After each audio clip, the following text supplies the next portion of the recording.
So in this segment, we're going to be discussing the ARM co-founder partly blames Brexit idiocy for them floating their stock on the US stock exchange, the New York one. And the British government really tried aggressively to get ARM to list their stock on the UK stock exchange in London, but ARM decided not to. So Brexit, quote, idiocy, end quote, is partly to blame for ARM's decision to choose New York over London for its market listing, but a secondary listing in the UK at a later date would make sense, according to a co-founder of the Cambridge-based chip designer. ARM's parent company, the large Japanese conglomerate SoftBank, has officially filed for US-only listing in a blow to the UK government, which has lobbied for a London listing. ARM aims to raise $10 billion, £8 billion, and could achieve a valuation of between 30 billion and 70 billion in what is likely to be one of the biggest US floats this year. ARM's co-founder Herman Horser said, adding that it would have struggled to raise this amount of money in the UK. Quote, SoftBank really needs the money to further support the growth of ARM, end quote, he said. And, obviously ARM being owned by a Japanese company in SoftBank would have no real loyalty to the UK, despite the original founders being based in Britain. So I think it makes a lot of sense for ARM to choose New York over the New York Stock Exchange over the London one. It is the world's premier stock exchange. They're looking for a lot of money, and I think they were banking on that takeover with Nvidia to happen, which ultimately did not happen. So this goes beyond just Brexit. So for them to blame Brexit is interesting, or at least for the co-founder to blame Brexit is interesting. I think given the scale of what they need, New York makes sense, as there is money there. Brexit has caused a decline in the London Stock Exchange, with the ones on the continent like Paris and Amsterdam doing better. So I guess if they wanted to set up on just one stock exchange, picking New York makes the most sense, because at the moment Europe is becoming a bit more fragmented. I think they blame the Brexit idiocy as the UK is in decline and lacks any real vision on things like growth, and more traders going to New York means that there's more money over there than money over here. So speaking on BBC Radio 4's Today programme, he explained why in his view the business had decided against the dual listing in London and New York, saying, quote, the problem is to IPO on two stock exchanges at the same time is an enormous amount of work, so the administrative effort is double. End quote, he said. And then he goes on to say, quote, the fact is that New York, of course, is a much deeper market than London, partially because of Brexit idiocy. The image of London has suffered a lot in the international community, end quote. And we've seen a lot of traders kind of move from London to Paris and Amsterdam, and I think to Dublin as well. So, they would be, I think, more likely, there'd be more stocks being floated on those exchanges, so more traders over there. So it doesn't really work as it used to. And I think the bit about London's image suffering is the key there. There are more traders looking at New York, even over other European stock markets. I'm not big into trading. It's not something that I'm too familiar with, and it's pretty stressful. But if there are less traders using using London, and given the scale of what ARM are looking for, their decision makes sense.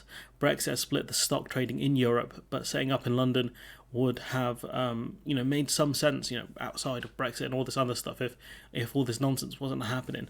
Other tech companies like Nvidia, Intel, AMD are all on the New York stock exchange. This their competition for tech stocks really, and they're big companies.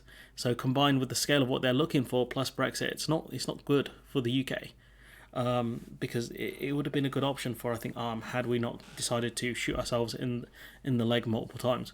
I think we're going to see more companies when they're looking for large amounts of funding to go to New York over London, and Sunak and these guys can talk about all of these unicorn companies or whatever, worth over a certain amount of money. I think it's like a bit. It might not be over $1 billion, but somewhere around that figure. It's like if they're looking to raise major capital, they're going to look to New York. They're not going to look to the UK. Brexit and the Tories have really damaged the business reputation in the UK. Even services, stocks are struggling here, and that's a consequence of the so-called good, the party that's meant to be good with the economy. They've done all of this stuff, and you can see I think he's kind of wounded the former founder of ARM. So we'll talk about that as well, because Horser said, quote, ARM is a UK company, arguably one of the more successful technology companies in the UK, and there is a lot of support in the City of London for ARM. It would make a lot of sense for ARM to at least have a secondary listing on the London Stock Exchange eventually, end quote. And ARM, I think it is the most successful UK tech company. We'll discuss, kind of how kind of big they are in a few minutes, but I think they must be. I can't think of any other. There probably is a few, but ARM designs technology behind microchips or processors, which power devices ranging from smartphones to washing machines and televisions. A lot of those, kind of quote smart devices, especially the low power ones. The design has become a quote global monopoly, end quote. Horser argued, but he cautioned, quote, the British semiconductor industry on the hardware side is not comparable to the American, Chinese, or even European semiconductor industry. Sadly, we lost that during the Thatcher era when we decided not to support Ferranti and Plessey, end quote. So there are lots of companies who use ARM's architecture for as a base for their stuff. Apple, Nintendo, for multiple devices for a long time now, Samsung, etc. Major industry players here, and there's a lot more of them. The list is very long. The UK does not have a massive history of supporting certain tech companies or stopping them from getting brought out. Plessey was brought out in 1998 by GEC and Siemens. They had a semiconductor in Toaster, which is pretty close to where I live. There are also semiconductor plants in Wales, I think, which the Chinese government tried to buy out, or the Chinese government had shares in, but the British government forced them to sell it. Something on those lines. So the UK government is trying a bit more, but it's a bit late. That's the problem. The other company, Ferranti, also had part of their company also made semiconductors, but they were pieced up and sold off due to, I think, some of the decisions that they made, business decisions. So the UK does not have a history of supporting companies that make CPUs. The UK government could have bought out that wing of Ferranti, for example. America and the EU are really pushing hard here. With all sorts of subsidies and other kind of things to get TSMC and Intel to set up semiconductors within their respective areas. I don't know which EU member state will get these kind of semiconductor plants, but Intel already has factories and things in Ireland, so Ireland might be a good bet for them, given what we've kind of discussed about Ireland in the past. But there are lots of good areas. I think the Netherlands make a lot of the components that they need to build these semiconductors, so the Netherlands could be a good option. So we'll have to wait and see. Meanwhile, the UK had companies that maybe could have done cool things, but it was an industry that we just didn't respect at the time. We didn't. Maybe Thatcher and people like that. Her sink and swim model really hindered the UK in many different aspects, especially in the tech sector now. So I can see maybe Horsa is a bit sad over the state of the UK in this sector.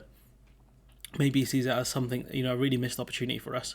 As a nerd myself, it would have been cool just to have these companies around so that the UK could have tried to compete with the big hitters. And also for, national security reasons, it does help. And, with UK manufacturing as well, because they still need these kind of chips inside cars and other things that, the UK still makes, even though it's a dying industry, car manufacturing in the UK. Also because I love factory tours. Gamers Nexus does, really cool factory tours, and I'd love to see it.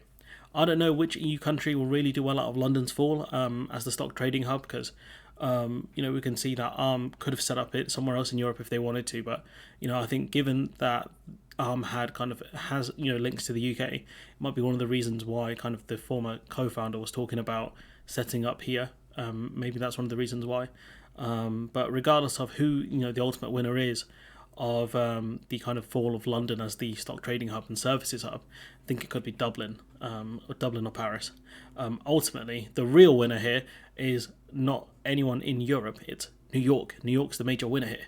Because the fact is, a lot of these companies now have gone to set up on the New York Stock Exchange instead. So you have traders in Europe having to buy, essentially stocks on the New York Stock Exchange here, and people are saying it's such a dumb thing. But Brexit's really decimated the trading system, with the EU kind of trying to bring in as much things, kind of take as much as it can from London, which it has every right to. We're not teammates anymore; we're competitors.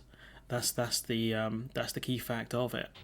Sorry, Grams, but seeing as the UK voted for Brexit and to leave the EU single market and customs union for goods and services, we're not teammates, we're competitors, and I want action. And the thing with the New York Stock Exchange is it's an absolute monster to deal with, and any European country that will struggle to deal with it. London has historically had tried to compete with New York. It's not easy, but because of Brexit, I think New York is going to be having a much easier time now, thanks to the Tories. So shouts out to them for really damaging this country.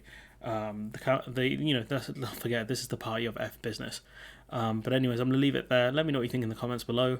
A bit late on this one, apologies for that, but I thought it was an interesting one to cover, not just because of ARM, but because it does show you there's a growing trend of kind of companies looking, even companies that were based in Britain predominantly, looking to New York to kind of float their shares instead of looking at Great Britain and London. So anyways, let me know what you think in the comments below. Like, comment, share, subscribe, support the channel on Patreon if you can, and hopefully I'll see you in the next one.